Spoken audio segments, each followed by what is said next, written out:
دوستو آج ہم بات کرنے والے ہیں اس انسان کی جو پیشے سے ایک انجینئر تھے، جنہوں نے مسلمانوں کی سب سے مقدس یعنی پاکیزہ مانی جانے والی دو مسجدیں، جسے ہم مسجد نبوی اور مسجد الحرام کے نام سے جانتے ہیں، ان دونوں مسجدوں کا ڈیزائن کیا یعنی بنایا۔ ان کا نام ہے محمد کمال اسماعیل۔ مسجد نبوی کو بنانے والے انجینئر محمد کمال اسماعیل نے مسجد بناتے وقت ایسا کیا معجزہ دیکھا جس نے سب کو حیران کر دیا تھا؟ مسجد الحرام اور مسجد نبوی کو دوبارہ کیسے ڈیزائن کیا گیا تھا اور اس دوران کون سا معجزہ پیش آیا تھا؟ تو یہ جاننے کے لیے ویڈیو کو پورا ضرور دیکھیں۔ تو سب سے پہلے آج جو مسجد الحرام اور مسجد نبوی کا خوبصورت ڈیزائن آپ دیکھتے ہیں، اسے ڈیزائن کرنے والے ڈاکٹر محمد کمال اسماعیل کے بارے میں تھوڑا بہت جان لیتے ہیں۔ دوستو، محمد کمال مصر کے رہنے والے تھے جو خبروں کی دنیا سے دور رہنا پسند کرتے تھے، جس کے بارے میں بہت سے لوگ نہیں جانتے۔ ڈاکٹر محمد کمال اسماعیل وہ مصر کی تاریخ میں ہائی اسکول کی ڈگری حاصل کرنے والے سب سے کم عمر شخص تھے۔ ڈاکٹر محمد کمال اسماعیل کی پیدائش 1908 میں ہوئی اور 2008 میں ان کا انتقال ہوا، اور مصر کے پہلے رائل اسکول آف انجینئرنگ میں داخلہ لینے والے اور وہاں سے ڈگری حاصل کرنے والے سب سے کم عمر شخص تھے۔ 3 ڈاکٹریٹ کی ڈگری حاصل کرنے کے لیے یورپ بھیجے جانے والے سب سے کم عمر آدمی تھے، اور حیران کر دینے والی بات یہ ہے کہ یہ پہلے انجینئر تھے جنہوں نے حرمین شریفین کی تعمیر اور ڈیزائن کرنے کا کانٹریکٹ سائن کیا، لیکن کنگ فہد اور بن لادن کمپنی کی 1000 کوششوں کے باوجود انہوں نے اپنی انجینئرنگ ڈیزائن اور آرکیٹیکچر نگرانی کے لیے ایک بھی پیسہ لینے سے صاف منع کر دیا۔ جب ڈاکٹر محمد کمال اسماعیل نے لاکھوں کا چیک لوٹاتے ہوئے بن لادن سے کہا، مجھے 2 مقدس مسجدوں میں کام کرنے کے لیے پیسے کیوں لینے چاہیے؟ اگر میں ایسا کرتا ہوں تو میں آخرت میں اللہ تعالیٰ کو کیا منہ دکھاؤں گا؟ اسی لیے انہوں نے ایک پیسہ بھی اپنے کام کا نہیں لیا۔ دوستو، آپ دیکھ سکتے ہیں مسجد الحرام کا کنسٹرکشن کاسٹ ہی اس وقت میں $100 بلین سے بھی زیادہ آیا تھا۔ تو ڈاکٹر محمد کمال اسماعیل اگر چاہتے تو کتنا پیسہ کما سکتے تھے، لیکن ان کا ایمان دیکھو، انہوں نے ایک پیسہ بھی لینے سے صاف انکار کر دیا۔ انہوں نے 44 سال کی عمر میں شادی کی، ان کی بیوی نے ایک بیٹے کو جنم دیا اور ان کی بیوی کا بھی انتقال ہو گیا۔ اس کے بعد وہ اکیلے رہے اور موت تک اپنا پورا وقت اللہ کی عبادت میں لگاتے رہے۔ انہوں نے 100 سال کی عمر پائی، اور پورے 100 سالوں میں انہوں نے میڈیا، اخبار اور بہت ساری سرخیوں سے گمنام رہ کر 2 مسجدوں کی خدمت میں انہوں نے پورا وقت گزارا۔ اور دوسری مرتبہ بھی ان دونوں مسجدوں کو بنانے کا کام اللہ تعالیٰ نے صرف محمد کمال اسماعیل ہی کو کیوں دیا؟ کیونکہ کچھ ایسی باتیں ہیں جن کی بنا پر اللہ تعالیٰ نے ان مبارک کام کو ڈاکٹر محمد کمال اسماعیل ہی سے کروایا۔ حرمین شریفین میں بچھائے گئے ماربل کی بڑی دلچسپ اور مشہور کہانی ہے، اسے سن کر آپ کا بھی ایمان تازہ ہو جائے گا۔ یہ وہ پتھر ہے جو حرمین شریفین میں لگا ہے۔ یہ ایک نایاب پتھر ہے جو پوری دنیا میں صرف یونان کے چھوٹے سے پہاڑ میں موجود تھا، اور اس کی خاصیت یہ ہے کہ گرمی میں بھی یہ فرش کو ٹھنڈا رکھتا ہے۔ ڈاکٹر کمال سفر کر کے یونان پہنچے اور حرم شریف کے لیے تقریباً آدھا پہاڑ خریدنے کا کانٹریکٹ سائن کیا۔ کانٹریکٹ سائن کر کے وہ واپس مکہ لوٹ گئے اور سفید پتھر آ گیا اور حرم شریف میں پتھر کو لگایا گیا۔ جب حرم شریف کی تعمیر پوری ہوئی تو سعودی کنگ نے ڈاکٹر کمال کو وہی پتھر مسجد نبوی میں بھی استعمال کرنے کی فرمائش کر دی، لیکن اس دوران پورے 15 سال گزر چکے۔ ڈاکٹر محمد کمال کو سعودی کنگ نے ویسا ہی ماربل لگانے کو کہا جو 15 سال پہلے انہوں نے یونان سے خریدا تھا، اور اب وہ پریشان ہو گئے کیونکہ اس دنیا میں صرف ایک ہی جگہ تھی جو یونان تھا، وہاں وہ پتھر پایا جاتا تھا، اور چونکہ آدھا پہاڑ تو وہ پہلے ہی خرید چکے تھے۔ ڈاکٹر کمال بتاتے ہیں کہ وہ اسی کمپنی کے CEO کے پاس گئے، ان سے ملاقات کی اور ماربل جو باقی تھے اس کے بارے میں پوچھا، تو CEO نے بتایا کہ وہ ماربل تو ہم نے آپ کے جانے کے بعد ہی بیچ دیا تھا، اب تو پورے 15 سال ہو گئے ہیں۔ یہ بات سن کر ڈاکٹر محمد کمال بہت پریشان ہو گئے اور میٹنگ چھوڑ کر جانے لگے، تو وہاں موجود آفس سیکریٹری سے ملے اور گزارش کی کہ مجھے اس شخص کا پتہ بتاؤ جس نے بچا ہوا تمام ماربل خریدا تھا۔ تو اس نے کہا کہ وہ بہت پرانا ریکارڈ تلاش کرنا بہت مشکل ہوتا ہے، لیکن آپ مجھے اپنا فون نمبر دیجئے، میں تلاش کر کے کوشش کرتا ہوں کہ آپ کو بتا دوں۔ انہوں نے اپنا فون نمبر اور اپنے ہوٹل کا پتہ دیا اور اپنے ہوٹل واپس گئے۔ ماربل کمپنی کے آفس سے نکلنے سے پہلے ہی محمد کمال نے سوچا مجھے کیا کرنا ہے، کسی نے بھی خریدا ہو اللہ خود ہی بندوبست کر دے گا انشاءاللہ۔ پھر اگلے ہی دن ایئرپورٹ پر جانے سے کچھ پہلے انہیں ایک فون آیا کہ مجھے ماربل کے خریدار کا پتہ مل گیا ہے۔ ڈاکٹر محمد کمال یہ سن کر بہت خوش ہوئے، لیکن ساتھ ہی ساتھ انہیں یہ ڈر تھا کہ اتنا لمبا عرصہ گزرنے کے بعد اس خریدار سے ملاقات ہو پائے گی یا نہیں۔ وہ آفس پہنچے تو سیکریٹری نے ماربل خریدار کمپنی کا پتہ بتایا۔ جب ڈاکٹر کمال نے وہ پتہ دیکھا تو ان کا دل کچھ دیر کے لیے دھڑکنا بھول گیا۔ پھر انہوں نے زور کا سانس لیا، کیونکہ وہ کمپنی جس نے ماربل خریدا تھا وہ ایک سعودی کمپنی تھی۔ ڈاکٹر کمال نے سعودیہ کی فلائٹ پکڑی اور اسی دن وہ سعودیہ پہنچے اور سیدھا اس ماربل خریدنے والی کمپنی کے پاس چلے گئے اور مالک کو ملے اور پوچھا کہ جو ماربل آپ نے یونان سے 15 سال پہلے خریدا تھا اس کا آپ نے کیا کیا؟ تو اس نے جواب دیا کہ مجھے کچھ یاد نہیں۔ اس نے اپنے اسٹور ڈپارٹمنٹ سے بات کی اور ان سے پوچھا کہ وہ سفید ماربل جو یونان سے منگوایا گیا تھا وہ کہاں ہے؟ تو اسٹور والوں نے کہا کہ وہ سارے ماربل ابھی موجود ہیں اور اسے کبھی استعمال ہی نہیں کیا گیا۔ یہ سب سن کر ڈاکٹر محمد کمال اسماعیل ایک بچے کی طرح رونے لگے اور کمپنی کے مالک کو پوری کہانی سنائی، اور ڈاکٹر کمال نے کمپنی کے مالک کو بلینک چیک دیا اور کہا کہ اس میں جتنی چاہے اتنی رقم بھر لو اور ماربل کے فرش میرے حوالے کر دو۔ پھر کمپنی کے مالک کو پتا چلا کہ یہ تمام ماربل ہمارے پیارے آقا حضرت محمد صلی اللہ علیہ وسلم کی مسجد یعنی مسجد نبوی میں استعمال ہونے جا رہی ہے۔ تو اس نے کہا کہ ایک پیسہ بھی نہیں لوں گا، میری خوش قسمتی ہے کہ اللہ نے یہ ماربل مجھے خریدوایا تھا اور پھر میں اسے بھول گیا تھا۔ اس کا مطلب یہی ہے کہ یہ ماربل مسجد نبوی میں ہی استعمال ہونا تھا۔ یہ وہ مسجد نبوی ہے جس کی تعمیر حضرت محمد صلی اللہ علیہ وسلم نے خود اپنے مبارک ہاتھوں سے کی تھی۔ یہ وہ جگہ ہے جہاں آپ صلی اللہ علیہ وسلم کی اونٹنی رکی تھی، اور اس کی ایک ایک اینٹ خلفائے راشدین حضرت ابو بکر صدیق اور حضرت عمر فاروق نے اپنے ہاتھوں سے رکھی تھی۔ وہ کتنے خوش قسمت لوگ ہیں جن کو اللہ نے اپنے دو مقدس مقامات کی تعمیر کے لیے چنا، جہاں تمام مسلمان ہر جگہ کے، ہر ملک کے، ہر علاقے کے مسلمان اس جگہ آ کر ایک ہو جاتے ہیں۔ اللہ سے دعا ہے کہ اللہ تعالیٰ انجینئر محمد کمال اسماعیل رحمۃ اللہ علیہ کو ان کا اجر عطا فرمائے، آمین۔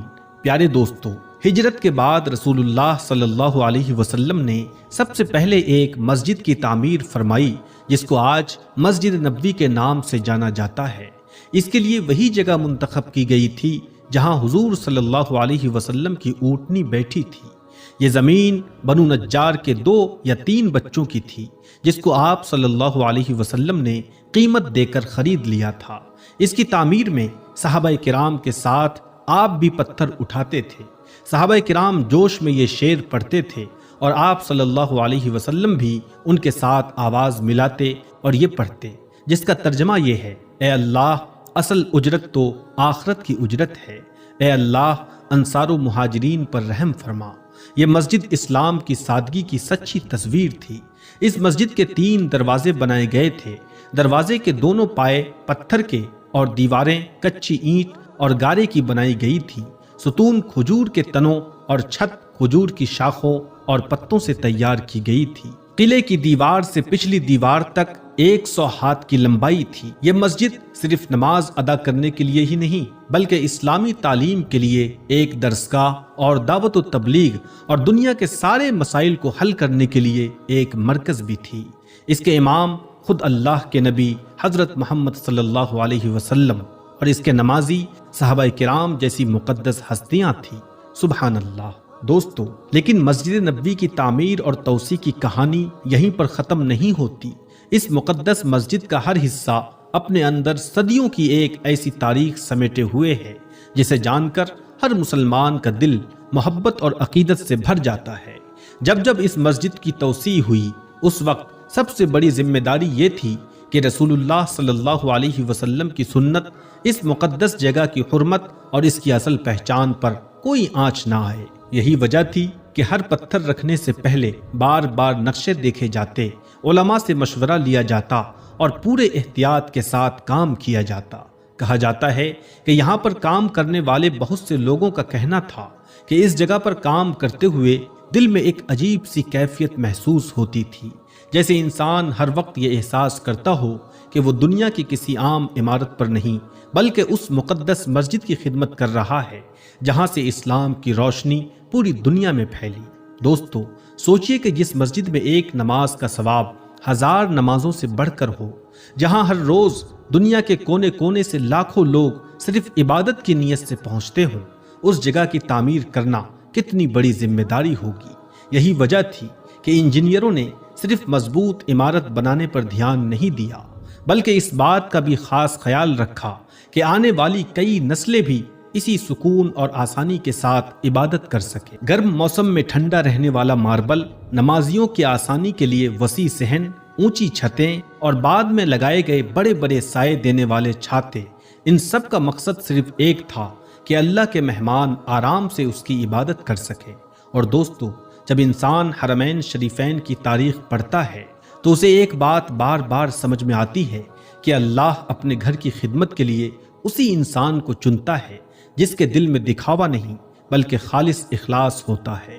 شاید یہی وجہ ہے کہ آج بھی ڈاکٹر محمد کمال اسماعیل کا نام بڑے احترام کے ساتھ لیا جاتا ہے۔ انہوں نے دولت نہیں چنی بلکہ ایسی نیکی چنی جس کا ثواب انشاءاللہ قیامت تک جاری رہے گا۔ یہی ہمارے لیے بھی سب سے بڑا سبق ہے کہ اگر کسی کام میں اللہ کی رضا شامل ہو تو دنیا کی کوئی دولت اس کی برابری نہیں کر سکتی۔ دوستو، یہی وجہ ہے کہ جب بھی مسجد نبوی کا نام لیا جاتا ہے تو صرف اس کی خوبصورتی ہی نہیں بلکہ اس کے ساتھ جڑی ہوئی قربانیاں، اخلاص اور اللہ کی خاص رحمت بھی یاد آتی ہے۔ اس مقدس جگہ کی ایک دیوار، ایک ایک ستون اور ایک ایک پتھر مسلمانوں کو اپنے رب اور اس کے رسول صلی اللہ علیہ وسلم کی یاد دلاتا ہے۔ لیکن کیا آپ جانتے ہیں، جس طرح اللہ نے اپنے نیک بندوں کے ذریعے ان مقدس مقامات کی حفاظت اور تعمیر کا انتظام فرمایا، اسی طرح اس نے پوری انسانیت کے لیے کچھ ایسی نشانیاں بھی مقرر کر دی ہیں جو وقت آنے پر دنیا کو آخرت کی یاد دلائیں گی۔ ہمارے پیارے نبی حضرت محمد صلی اللہ علیہ وسلم نے آج سے 1400 سال پہلے جن بڑی نشانیوں کا ذکر فرمایا تھا، ان میں سے ایک نشانی ایک ایسے مشہور دریا سے جڑی ہوئی ہے جس کا نام سنتے ہی بڑے بڑے علماء اور محققین بھی غور کرنے لگتے ہیں۔ کہا جاتا ہے کہ اس دریا سے جڑے کچھ ایسے راز ہیں جن کی چرچا آج بھی دنیا بھر میں ہو رہی ہے۔ آخر اس دریا میں ایسا کیا ہو رہا ہے؟ وہاں سے آنے والی پراسرار آوازوں کا سچ کیا ہے؟ اور کیوں بہت سے لوگ اسے قیامت کی نشانیوں سے جوڑ کر دیکھتے ہیں؟ آئیے اب اسی حیرت انگیز اور دلچسپ سلسلے کی طرف بڑھتے ہیں۔ دوستو، اس دریا سے کئی سارے دل دہلا دینے والے اور عجیب و غریب واقعات کو ریکارڈ کیا گیا ہے۔ جیسے کہ پچھلے کچھ سالوں سے اس دریا میں ایسی عجیب و غریب آوازیں سنائی دے رہی ہیں جس نے اس دریا کے کنارے بسنے والے لوگوں کو کافی زیادہ ڈرا دیا ہے۔ یہاں رہنے والے لوگوں کا کہنا ہے کہ یہ جو آواز سنائی دے رہی ہے یہ دریا کی نہیں بلکہ دریا کے نیچے سے آ رہی ہے۔ اس دریا سے جڑے ہوئے کئی سارے ایسے واقعات سامنے آئے ہیں جن کی وضاحت آج تک کوئی نہیں کر سکا ہے۔ کوئی نہیں جانتا کہ اس دریا سے آنے والی آواز کیسی ہے اور ان آوازوں کا قیامت کے آنے سے کیا تعلق ہے۔ دوستو، ایک ایسا دریا جس کے سوکھنے کا انتظار دجال کر رہا ہے، ایک ایسا دریا جس نے قیامت سے پہلے کی بتائی ہوئی تمام نشانیوں کو ظاہر کرنا شروع کر دیا ہے، ایک ایسا دریا جس کے سوکھنے کے بعد قیامت کا آنا لازم ہے۔ یہ دریا جس کو فرات کہتے ہیں، یہ ایشیا کی سب سے لمبی اور بہت ہی زیادہ امپورٹنٹ ندی ہے۔ یہ دریا ترکی کے ٹورس پہاڑوں سے شروع ہو کر شام اور عراق سے ہوتے ہوئے عرب میں دریائے دجلہ سے ملتی ہے اور فارس کی خلیج میں گرتی ہے۔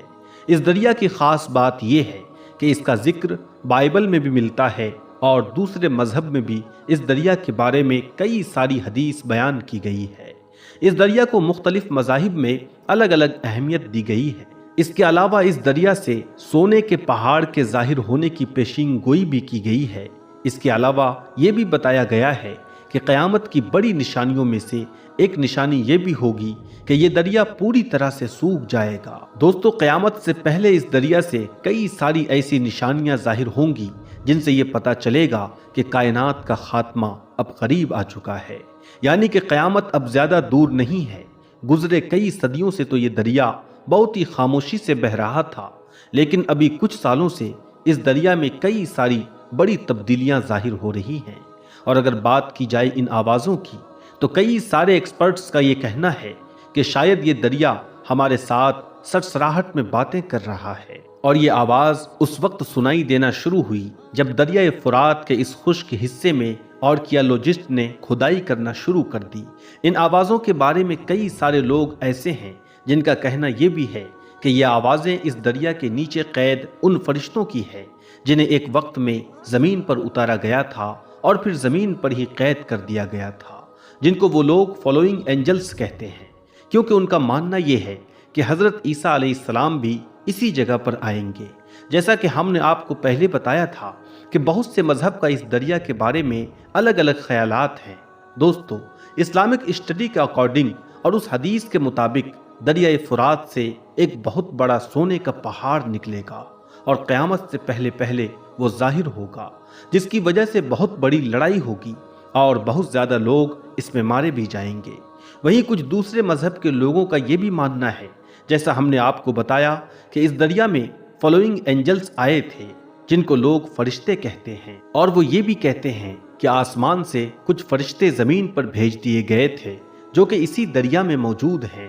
اور وہیں دوسری طرف ان آوازوں پر ریسرچ کرنے والوں کا یہ بھی کہنا ہے کہ یہ آواز اس دریا میں موجود ان غاروں سے آ رہی ہیں جنہیں یہاں کے لوگ وسپر ہال بتاتے ہیں۔ تو وہیں کچھ مذہبی لوگوں کا یہ بھی کہنا ہے کہ شاید یہاں کوئی جنات وغیرہ موجود ہو جو اس دریا سے آنے والی تبدیلیوں کی وجہ سے کافی زیادہ پریشان ہو چکے ہیں۔ اس دریا کے بارے میں یہ بھی بتایا جاتا ہے کہ یہ دریا کوئی عام دریا نہیں ہے، بلکہ ایک روحانی دنیا اور ہماری دنیا کے درمیان ایک باؤنڈری ہے، کیونکہ جیسا کہ حدیث میں بتایا گیا ہے کہ اس دریا کا پانی سدرۃ المنتہا کی جڑوں سے آ رہا ہے، اور اب اس دریا کا پانی مسلسل کم ہوتا جا رہا ہے، جس کی وجہ سے یہاں رہنے والی مخلوق بے چین ہو کر آواز نکال رہی ہے۔ اس مخلوق کو کافی شدید تکلیف ہو رہی ہے اور یہ اسی تکلیف کی وجہ سے چلا رہی ہوگی۔ بہرحال دوستو، جو بھی ہو، یہ دریا بہت ہی تیزی کے ساتھ خشک ہوتا جا رہا ہے، اور کئی سارے ماہرین کا کہنا ہے کہ اگر یہ سب کچھ ایسا ہی چلتا رہا تو سال 2040 تک یہ دریا پوری طرح سے سوکھ جائے گا، اور یہ ہمارے لیے بہت ہی خطرناک بات ہے، کیونکہ اس کا تعلق اسلام میں قیامت کے قریب آنے سے ہے۔ یہ سب قیامت کی نشانیاں ہیں جو قیامت کے ظاہر ہونے سے پہلے پوری ہونی ہے۔ پیارے دوستو، 6 جون 2022 کو ایک بہت بڑی خبر نکل کر آئی تھی۔ اس کے بارے میں اس میں بتایا گیا تھا کہ اس دریا کے سوکھا ہونے سے 3500 برس پہلے کی ایک پرانی بستی کو ڈھونڈ لیا گیا ہے۔ آرکیالوجسٹ کے نزدیک ظاہر ہونے والی یہ بستی 1475 عیسوی سے 1275 عیسوی کے بیچ بنی ہوئی تھی۔ پیارے دوستو، یہ شہر بغداد سے 100 کلومیٹر دور دریائے فرات کے کنارے ڈھونڈ لیا گیا تھا۔ اسے انسانی تاریخ کا پہلا شہر بتایا جاتا ہے جس کی آبادی 3 لاکھ سے بھی زیادہ تھی۔ دوستو، ہمارے پیارے آقا حضور اکرم صلی اللہ علیہ وسلم نے فرمایا کہ قیامت اس وقت تک نہیں آئے گی جب تک کہ دریائے فرات سے سونے کا پہاڑ ظاہر نہ ہو جائے، اور اس پہاڑ کے ظاہر ہونے کے بعد اس پہاڑ کے پیچھے بہت بڑی جنگ ہوگی، اور اس لڑائی میں ہر 100 میں سے 99 آدمی مارے جائیں گے۔ ان سبھی لوگوں میں سے ہر کوئی یہ سوچے گا کہ شاید میں بچ جاؤں گا، اور فرمایا کہ اگر تم اس وقت موجود ہو تو اس پہاڑ میں سے ہرگز کچھ بھی مت لینا۔ کئی ایکسپرٹس کا ماننا ہے کہ جو شہر یہاں سے ملا ہے یہیں پر سونے کا پہاڑ ہے، اس شہر کے نیچے سونا موجود ہے، لیکن دوستو ابھی تک اس جگہ سے سونے کا کوئی بھی خزانہ دریافت نہیں ہوا ہے۔ لیکن بہت سے اسلامی اسکالر کا یہ بھی کہنا ہے کہ یہ سونا ریئل گولڈ ہوگا جس کے پیچھے دنیا کی بڑی بڑی طاقتیں جنگ لڑے گی، اور یہ سونا دریا کے نیچے سے نکلے گا، یعنی دریا کو پھاڑ کر نکلے گا۔ اور دوستو، آپ تو جانتے ہی ہوں گے کہ ہسٹری میں بھی سونے کے لیے بہت بڑی بڑی جنگ پہلے بھی ہو چکی ہے۔ پیارے دوستو، سال 1846 میں امریکہ اور میکسیکو کے بیچ ایک بہت بڑی جنگ ہوئی تھی جس میں بہت سے لوگوں کو سونے کی وجہ سے مار دیا گیا تھا، اور یہ لڑائی بھی گولڈ کی وجہ سے ہوئی تھی۔ ہسٹورین کا کہنا ہے کہ اس لڑائی میں تقریباً 1 لاکھ سے زیادہ امریکن نیٹو مارے گئے تھے۔ اس جنگ کو کیلیفورنیا گولڈ رش کے نام سے جانا جاتا ہے۔ ایسی بہت سی جنگیں اتہاس میں پہلے بھی ہو چکی ہیں جب انسانوں نے سونے کے لیے ایک دوسرے سے جنگ کیا ہے، ایک دوسرے کے دشمن بنے اور ایک دوسرے کو مارنا شروع کیا۔ اب آپ اس بات سے خود اندازہ لگا لیجئے کہ اس وقت جو ماحول بنا ہوا ہے پوری دنیا کا، اور جنگ کا لگاتار یہ ماحول بنا ہوا ہے اور کافی ٹائم سے یہ لڑائیاں چل بھی رہی ہیں، تو اس وقت کیا عالم ہوگا جب یہ سونے کا پہاڑ نکلے گا۔ ہو سکتا ہے اس پہاڑ کی وجہ سے ورلڈ وار ہو جائے، تو آپ سوچئے کہ وہ کتنا سونا ہوگا جس کے لیے ایسی جنگ ہوگی جس کے بارے میں حدیث میں بھی بیان کیا گیا ہے۔ اور دوستو، یہ وہی دریائے فرات ہے جس کے بارے میں دجال نے ایک جزیرے پر حضور پاک علیہ الصلوۃ والسلام کے ایک صحابہ حضرت تمیم داری رضی اللہ عنہ سے سوال کیا تھا، یعنی دجال کو بھی اس دریا کے سوکھنے کا انتظار ہے۔